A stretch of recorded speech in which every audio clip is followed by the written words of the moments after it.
अस्सलाम वालेकुम, मैं इमदाद सुमरो। जहांगीर तरीन का डर है, आसिफ जरदारी की सरगर्मियों का खौफ है या कुछ और, मगर वज़ीर आज़म इमरान ख़ान और उनकी हुकूमत ने सब कुछ छोड़कर जनूबी पंजाब पर फोकस कर लिया है। जनूबी पंजाब पर मेहरबानियाँ शुरू हो गई हैं। इमरान ख़ान साहब ने कुछ दिन पहले एक इजलास किया था, मीटिंग की थी, जिसमें उन्होंने फ़ैसला किया था कि सियासी मुखालफों को मुँह तोड़ जवाब देना है। तो मुँह तोड़ जवाब देना शुरू हो गया है। बजट इजलास से जैसे ही इमरान ख़ान साहब अब ज़रा रिलैक्स हो रहे हैं, क्योंकि बजट पास होना शुरू हो गया है, अपोजिशन ने कोई ज़्यादा उधर तवज्जो नहीं दी और वॉकओवर मिल गया है हुकूमत और वहाँ बजट पेश कर रही है। तो उधर से अब इमरान ख़ान सरकार या उनके जो नायब हैं, वज़ीर ख़ारजा भी होते हैं वो, शाह महमूद कुरैशी साहब, नायब से मतलब इमरान ख़ान साहब के वाइस चेयरमैन, नायब चेयरमैन जिसको कहते हैं, तो वो मुतहरिक हुए हैं और उन्होंने मुल्तान का रुख किया है। मुल्तान उनका अपना शहर है, अपनी गद्दी है उनकी, वहाँ वो गए हैं और वहाँ पर जाकर उन्होंने ऐसे ऐसे ऐलानात किए हैं कि बंदा सुने तो लगता है कि अब तो जनूबी पंजाब की किस्मत बदल गई। मगर क्या बदल रही है वाकई,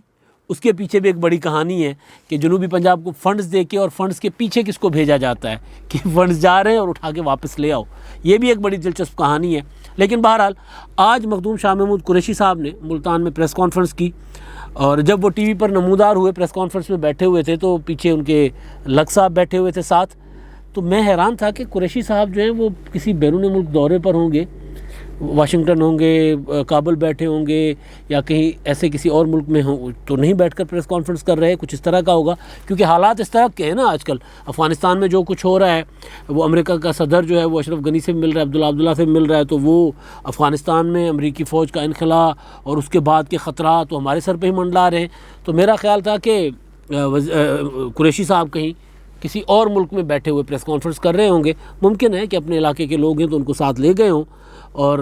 वो मैं मतलब जब टीवी क्योंकि म्यूट था तो मैं ये समझ बैठा कि ये कहीं और हैं। लेकिन फिर जब मैंने आवाज़ की दिया,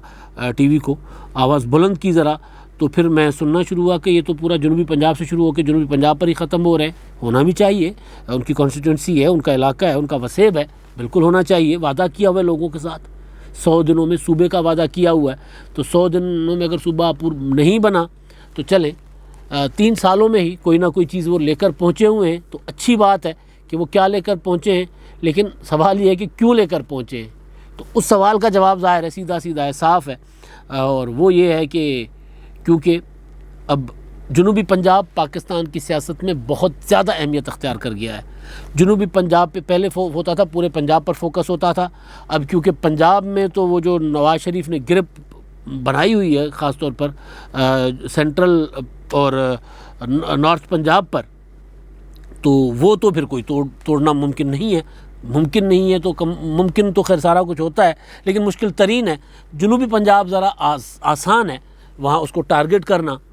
तो वहाँ पर जहांगीर तरीन साहब भी जब हुकूमत के ख़िलाफ़ हो गए हों या हुकूमत के कम से कम साथ ना हों, और फिर आसिफ जरदारी भी अपना पूरा फोकस उधर ही रखें, उनको कामयाबी मिलती है नहीं मिलती, लेकिन फ़ोकस उनका वहीं पे है, तो फिर ज़ाहिर है इमरान ख़ान साहब की हुकूमत को तो परेशानी होगी, क्योंकि उनकी हुकूमत बनी ही जनूबी पंजाब महाज के वोटों से, या फिर वो जो कराची में 12-14 चमत्कार हुए थे, वो जो जादू चला था कराची में कि वहाँ फैसल वोडा भी जीत गए, अली जैदी भी जीत गए, मतलब कमाल हो गया था वहाँ से। तो वो ज़ाहिर अब जनूबी पंजाब की 141 में से 140 से ज़्यादा नशस्तें, वो थोड़ा सा क्योंकि तज़ादात होते हैं कि कुछ अज़ला ऐसे हैं जो जनूबी पंजाब वाले कहते हैं, जो सराइकी सूबे वाले जो तहरीकें चलाते रहे हैं, अलग सूबे की तहरीकें, तो वो मियाँ वाली हो गया, लिया बकर, उन अज़ला को भी उसमें शामिल समझते हैं। झंग का भी जिक्र होता है तो हम झंग को निकाल लेते हैं। तो बाकी अगर अज़ला को भी शामिल ना भी करें तो भी ये 40 के लगभग जनूबी पंजाब की नशस्तें। तो अब अगर 40 की सीटों में से कोई 20, 25, 30 सीटें ले जाता है तो फिर मियाँ नवाज़ शरीफ साहब को ज़ाहिर है वो पंजाब में या जो मरकज़ में हुकूमत बनाना चाहता है तो उसको फिर ट्रबल क्रिएट होगा, चाहे वो सेंट्रल पंजाब से मेजॉरिटी ले भी जाए। 100% तो मेजॉरिटी किसी को नहीं मिलती होती। तो जनूबी पंजाब इस वजह से भी ज़्यादा फोकस्ड है। तो अब वज़ीर आज़म इमरान ख़ान साहब को जब आसिफ जरदारी साहब लाहौर आए, जहांगीर तरीन साहब के साथ उनका तो अब तो बिल्कुल भी रब्ता ही नहीं है। पहले तो मैसेजिंग वगैरह होती थी और मुझे भी पता चलता रहता था कि आज इमरान ख़ान साहब ने क्या मैसेज किया है, क्या बात हुई है, क्या होती है, तो पता चल जाता है। तो वो भी राब्ते बंद हैं। तो उसके बाद इमरान खान साहब को ये है कि अगर जनूबी पंजाब, क्योंकि इमरान खान साहब अगले 5 साल भी हुकूमत चाहते हैं, इमरान खान साहब ने अगले 5 साल के लिए मुख्तलिफ बंदोबस्त किए, जैसे वो ओवरसीज़ वाला वोट का मामला है, EVM मशीन का मामला है, और वो इलेक्शन फहरिस्तें हैं जो वोटर फहरिस्तें, वो इलेक्शन कमीशन से उसका अख्तियार छीन लेने का मामला, वो जो कानून साजी हो रही है। तो ये सारा कुछ इसलिए है कि वज़ीर-ए-आज़म इमरान खान साहब चाहते हैं कि मैं अगले 5 साल भी हुकूमत करूं, तो उसके लिए ज़रूरी है कि जनूबी पंजाब इमरान खान साहब के पास होना चाहिए। सेंट्रल पंजाब में तो मुस्लिम लीग नून कोई 2-4 से ज़्यादा, 5-6 से ज़्यादा तो नशस्तें नहीं लेने देगी इमरान खान साहब को। तो इसी वजह से इमरान खान साहब की कोशिश है कि मैं जनूबी पंजाब, KP पूरा, और फिर वो कराची वाला जो है वो ज़रा कराची को फोकस रखूँ। तो वो अब जनूबी पंजाब के मामले पर इमरान खान साहब ने जो पहली स्ट्रेटजी बनाई, पिछले दिनों उन्होंने एक इजलास भी किया था, उस इजलास में उन्होंने एक आइंदा आम इंतखाबात तक की अपनी पूरी हिकमत अमली बनाई है। इंतखाबात जब भी होते हैं तो उसके लिए उन्होंने जो पहला मरहला था वो था जनूबी पंजाब का, कि वहाँ लोगों के साथ वादे किए हुए, तो वो वादे पूरे नहीं हो रहे, टीके ज़्यादा लग रहे हैं, कि ये वादे हैं लग टीके रहे हैं, तो वो टीके वाला जो असर है वो ज़ायल करने के लिए ज़रा जनूबी पंजाब को फोकस रखा जाए। तो शाह महमूद कुरैशी साहब आज बैठे मुल्तान में, उन्होंने प्रेस कॉन्फ्रेंस की और उन्होंने बताया कि जी 33% आबादी है जनूबी पंजाब की, और उसके लिए हमने अलग से सालाना तरक्याती फ़ंड रखा है। जनूबी पंजाब का बजट में मंजूर करवाया गया, जो तो जनूबी पंजाब के 11 अज़ला पे ख़र्च होगा। अगर वो किसी ज़िले में किसी मंसूबे पे ख़र्च नहीं भी होता तो वो सेंट्रल या सदर अपना जो नॉर्थ पंजाब है वहाँ नहीं जाएगा, वो जनूबी पंजाब के उन 11 अज़ला में किसी और स्कीम में तो लग सकता है, किसी और जगह तो लग सकता है, लेकिन उन 11 अज़ला में से बाहर नहीं लग सकता। अच्छा फ़ैसला है, लेकिन वो अब करने का के पीछे वजह क्या है वो मैंने आपको बता दी कि ये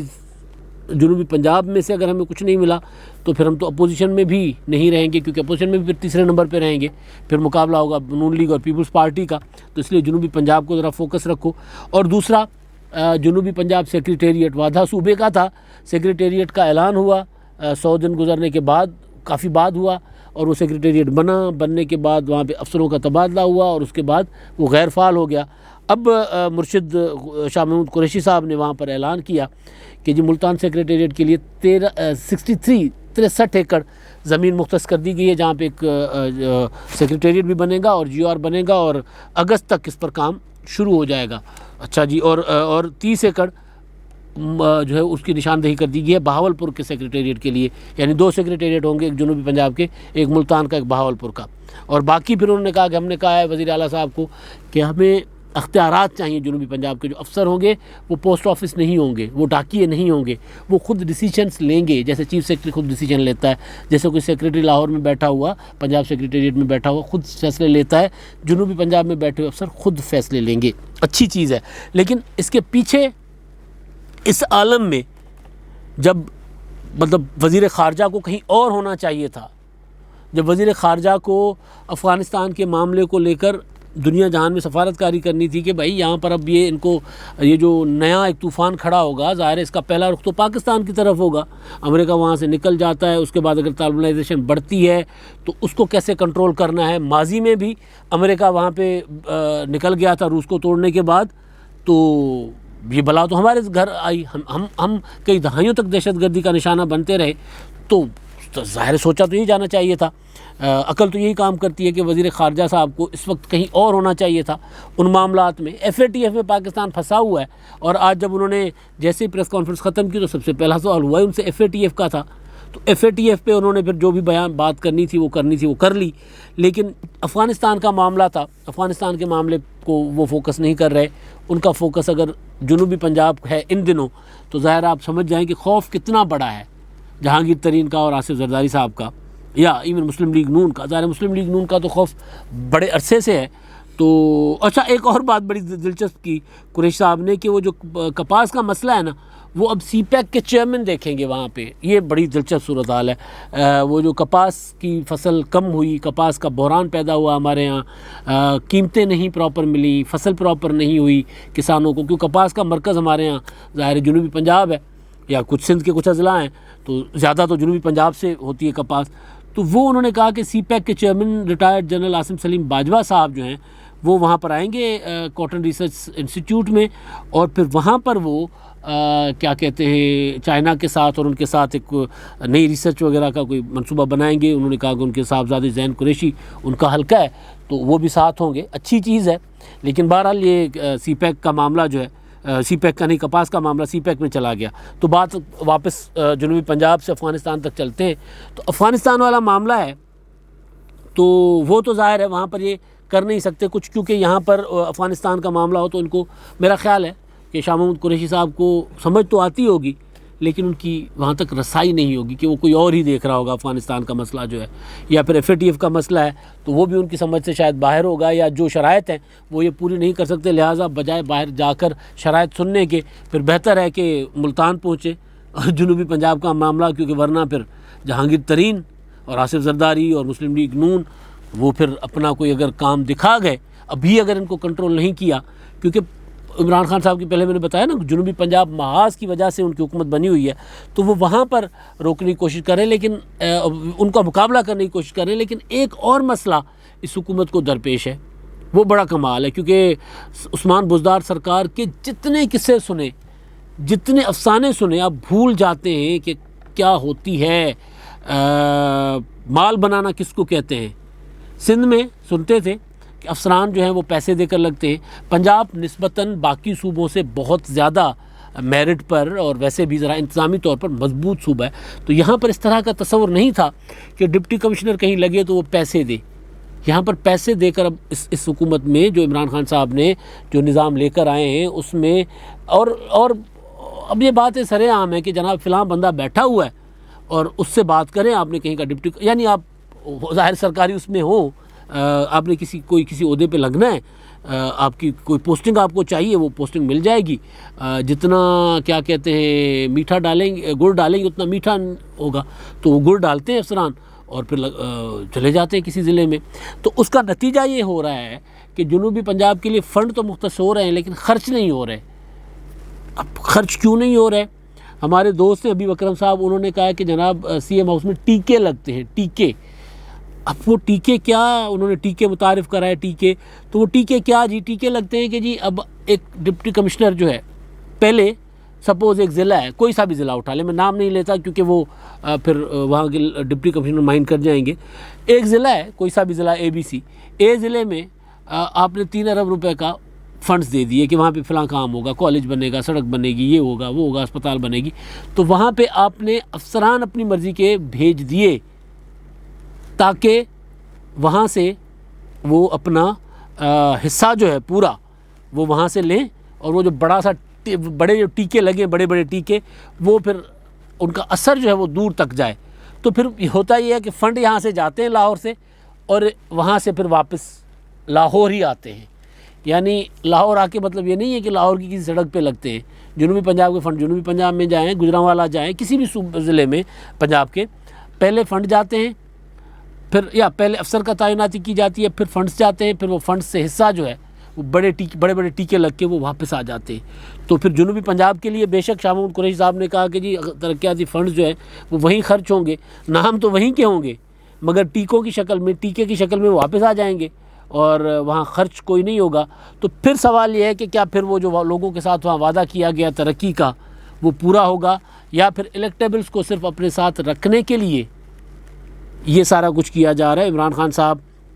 ने जो 2-4 रोज़ पहले मीटिंग की थी उसमें यही था कि कुछ नज़र आना चाहिए, लोगों के साथ जो वादा किया है वो वादे पूरे होने चाहिए, लिहाजा मुतहरिक हों ताकि दोबारा आपके जो MNAs हैं जो आपको जिन्होंने ज्वाइन किया था जनूबी पंजाब महाज के नाम पर, उनके पास कोई जवाज़ ना हो। आपको याद होगा कि बजट से पहले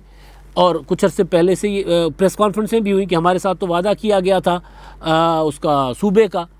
और सूबा तो हमें दिया नहीं गया। आपको याद होगा पिछले दिनों एक प्रेस कॉन्फ्रेंस धरीशक साहब थे, उसमें जो थे वो लगारी साहब थे, मोहसिन लगारी साहब, जो जहांगीर तरीन साहब वाला मामला उठा था, उस मामले के बाद वो जिस तरह वो कहा गया था कुछ वज़ीर-ए-आज़म इमरान खान साहब के मुआवनीन के मुतालिक, उस प्रेस कॉन्फ्रेंस में भी यही कहा गया था कि हमारे साथ वादा सूबे का किया गया था। तो ये आवाज़ें उठ रही थी, जो आवाज़ें उठा रहे हैं और ऐसे मौके पर उठा रहे हैं कि जब जहांगीर तरीन साहब जो हैं वो अपना अलग से ग्रुप बनाकर चल रहे हैं और आसिफ जरदारी साहब और उस ग्रुप में राब्तों की खबरें आ रही हैं, तो फिर उसके बाद इमरान खान साहब ने कहा कि जी अफ़गानिस्तान वाले जाने या जो भी पॉलिसी देखते हैं वो जाने, उनको करने दें, हमें अपना महाज संभालना है, हमें अपना जनूबी पंजाब महाज संभालना है, लिहाजा जनूबी पंजाब महाज पर वापस जाओ। अब उसके लिए एक चीज़, क्योंकि बजट के बाद का मामला था कि बजट के बाद हुकूमत अपोजिशन और अपने पुराने साथी जहांगीर तरीन साहब पर भी बड़ा वार कर सकती है, तो मुमकिन है कि जो डर है ये जहांगीर तरीन और आसिफ जरदारी की गिरफ्तारी तक जाए, ताकि जनूबी पंजाब के लोगों को तोड़ ना सके। अब तक के लिए इतना ही। अल्लाह हाफ़िज़।